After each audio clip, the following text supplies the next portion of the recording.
Every minister that has ever blessed you, every pastor that you've ever enjoyed your message is fake.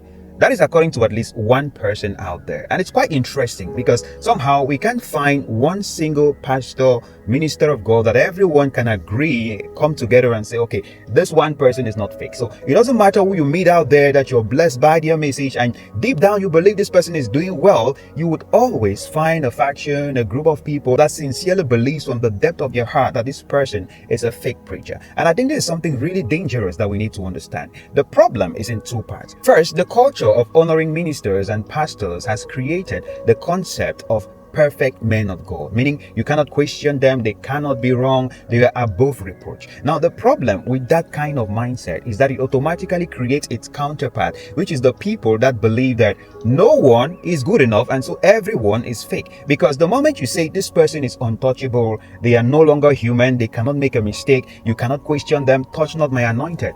The moment they make a visible error, the opposite faction automatically concludes, if you said this person was perfect and then we can obviously spot this one mistake, then that cancels everything else about them, automatically making them a fake preacher. There are primarily just two types of people we need to be on the lookout for. The first is those who disagree with the principal foundations of the faith, especially how we get saved. And I believe the second type of people we should be worried about are the type of people that I can describe as Sauls.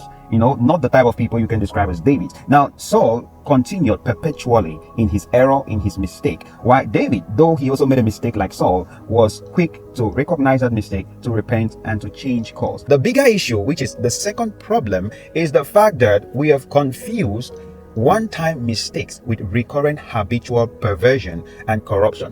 In a way, it still stems from the whole ideology of perfect and irreproachable ministers. You can't tell me someone who has a systematic approach to corruption and perversion should, be a touch not and should not be questioned. That is total nonsense, okay? We're not saying that we're looking out for perfection from servants or men of God, but if you can see someone who can, one, maybe misinterpret, have a different understanding with you on trivial things that are not central to the core of salvation, but perhaps the other things you have good understanding on you can benefit from, then that is someone you can listen to, of course, and ignore the parts which you disagree with. It doesn't necessarily mean they are fake, unless, of course, they miss the core foundational principles. So if you really think about it, you cannot come to point or to conclusion or to agree that this person or one person or that person is a perfect minister. In part, I think God actually designed it that way because the scriptures actually say each part is supposed to contribute to the health of the body. So looking for a perfect minister is like seeking that one pastor should be the all in all and all in all, but that creates a problem.